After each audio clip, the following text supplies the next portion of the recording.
What's up, y'all? This is Ty. Happy New Year. It is 2019. This is my first video of the new year, and I'm excited. We're going to grow this channel, y'all, right? We're going to grow this channel. Yes, we are. But I want to give a shout out to the folks that are watching my channel and sending me messages. Thank you, all 5 of you. I appreciate it. A brother appreciate it. Listen, I'm having fun. I ain't worried about the views right now. I know this channel is going to grow and build. I know I'm not consistent, but I have fun. I enjoy doing this, so I enjoy it. I'm going to keep doing it, and that's that.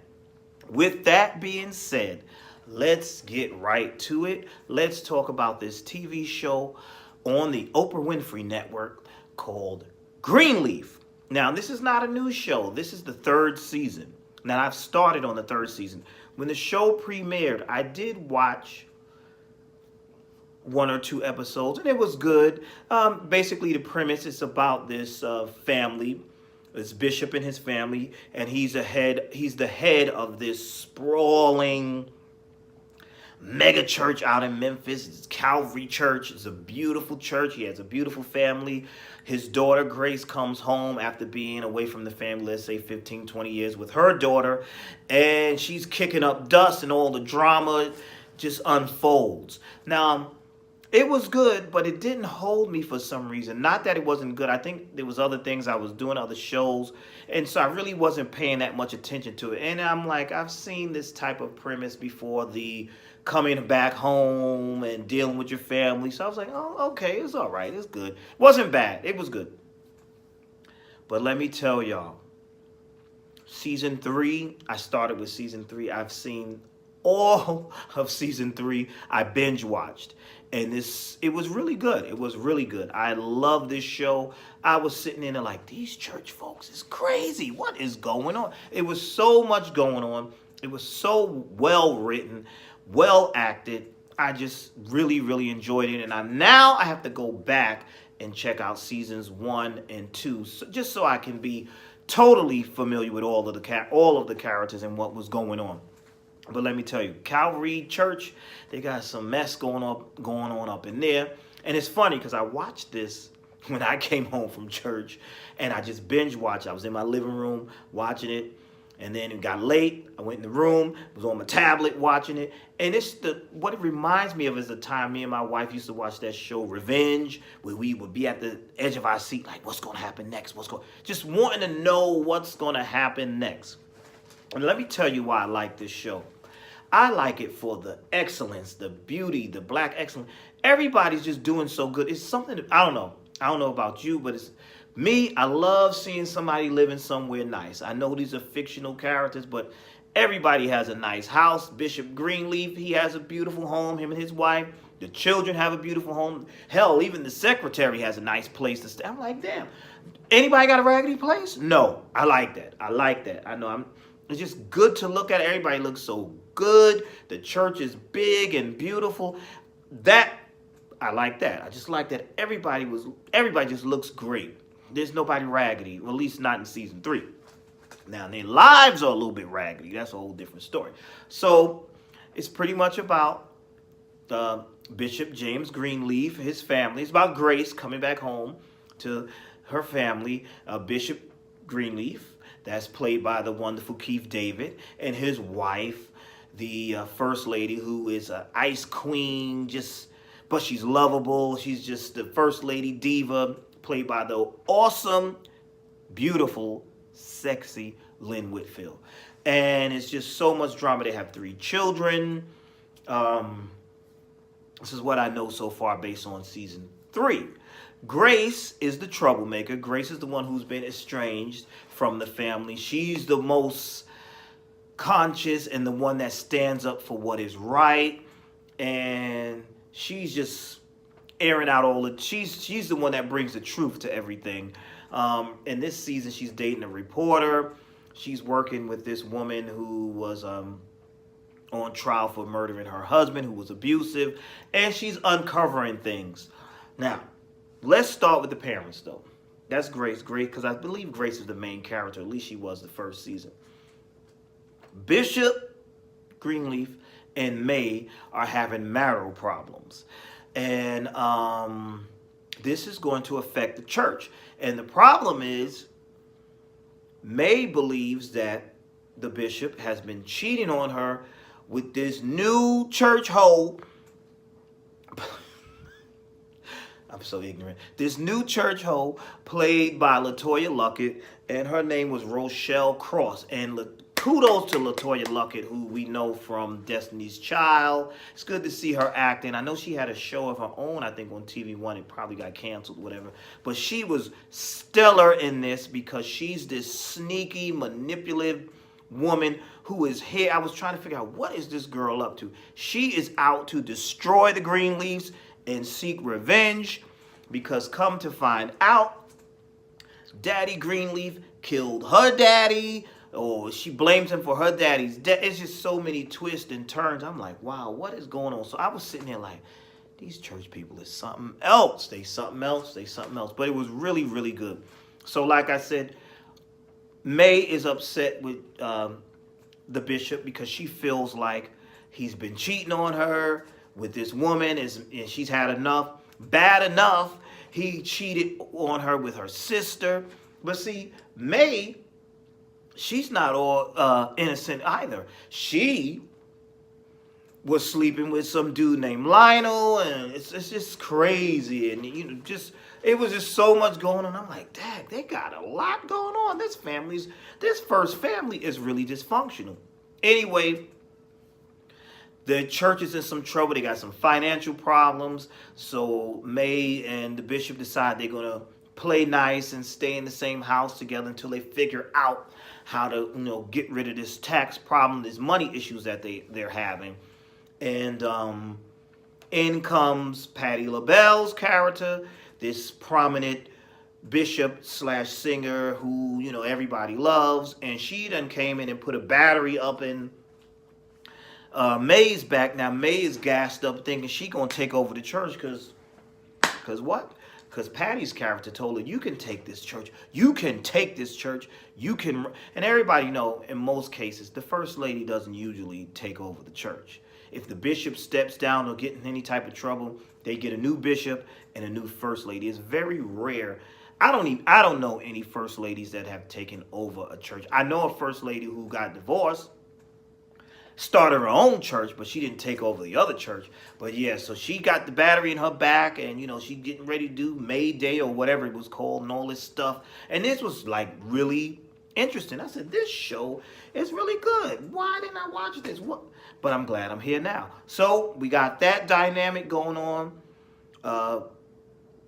with May, the bishop, and this sneaky but beautiful Rochelle, who is has also convinced the bishop to invest his money, not only his money, his wife's money, their savings, into some Bitcoin scam or whatever. And so that just sends May over the edge as well. It's just, this stuff is just well acted. It's so good.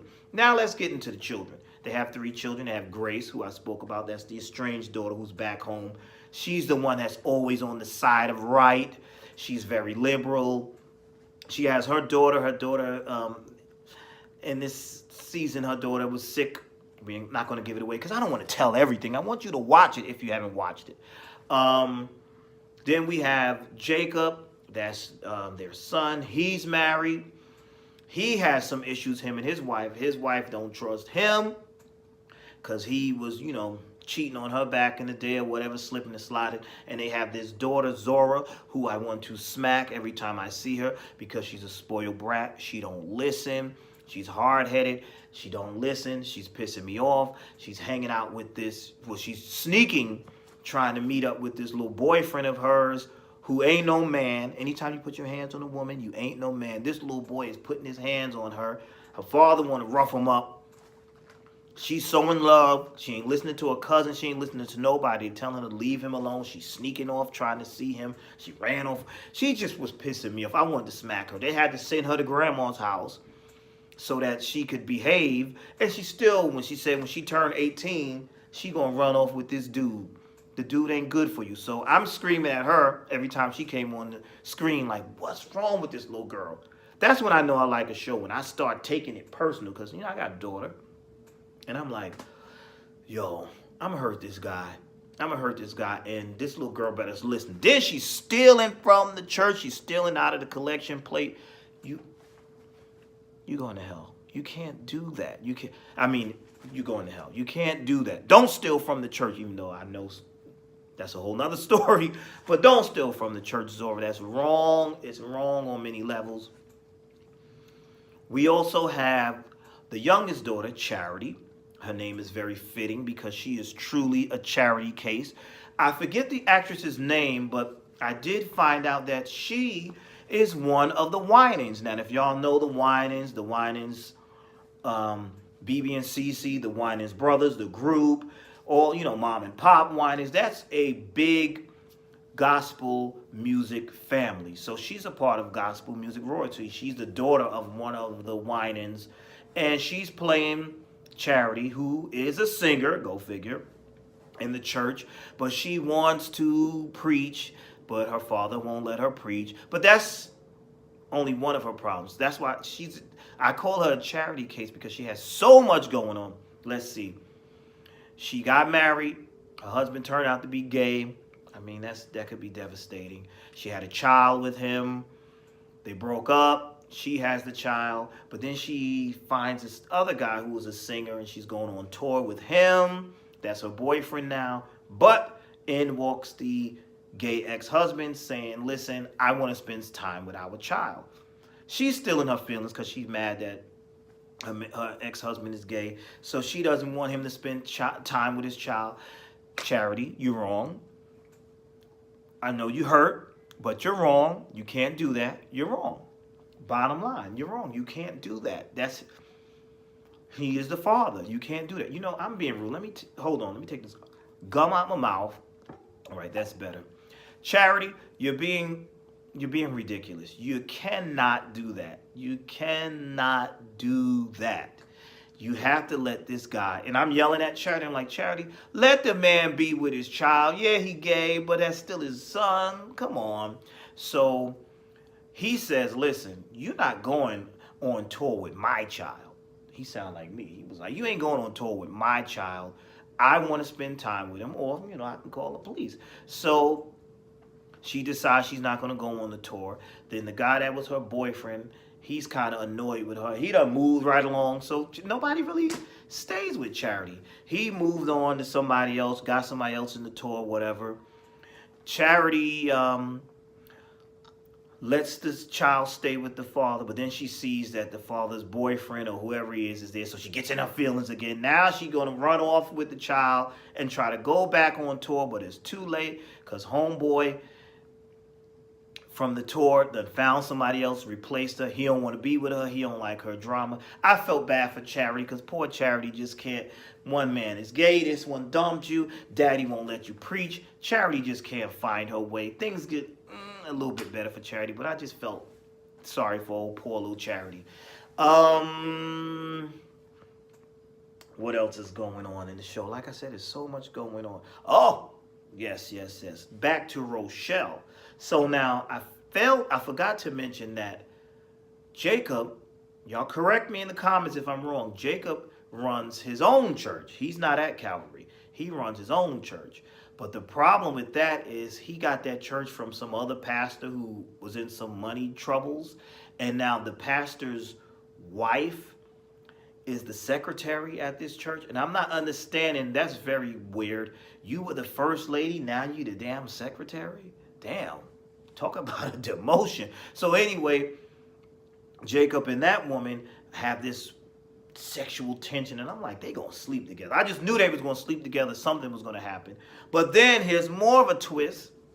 She is Rochelle's sister-in-law. So Rochelle has her doing things. She got Jacob signing stuff. You got the bishop over here investing money in this fake Bitcoin thing. And so we find out that Rochelle's plan is to destroy the Greenleafs, destroy Jacob, destroy James Greenleaf, get them in some kind of financial money, illegal money issues, and take them down. And I was like, wow. And that would kick them both out the church. So I'm sitting there like, wow, what's going to happen? It was just crazy. Really good show. Really good show. I'm not gonna go into too much more detail, but I will say it did. And I keep saying that, but let me go back a little bit more. And we do see the bishop lose the church, but there's a stipulation. Everybody thought, and I like that, they thought that May was going to get the church, but the deacon board wasn't having that. The deacon board is like, this family is too much drama. Y'all need to step down, and for a year, we want to put your daughter Grace in there. Now, you know Grace and May don't get along that well. It's just a lot of drama, a lot of craziness, foolish, a lot of secrets. See, I'm telling some of it. I don't want to tell it all. There's some other stuff that happened that I was like, damn, these people are crazy. But yeah, really good show. So now we're off where they ended the show with the season with it being Pastor Bishop Greenleaf's last day, and at the church, and his daughter is scheduled to step in and take over. So now we're going to see what's going to happen next season. Is she going to keep the church? You know how writers do. It's going to be some more drama. It's going to be something. But in a nutshell, this show is great. Great acting. Well written. Kept me interested. So many things going on. So many wonderful characters. And I can't wait to see what they're going to do in season 4. But meanwhile, while I'm waiting for season 4, I'm going to go on back on Netflix and check out seasons 1 and 2. And then by the time season 4 comes out on OWN, I'll be all set and ready. So that's it. Thank you for watching. Tell me your thoughts on this show. Please like, comment, subscribe, share. Come on, help a brother grow this channel. That's it. Be blessed. I'm out.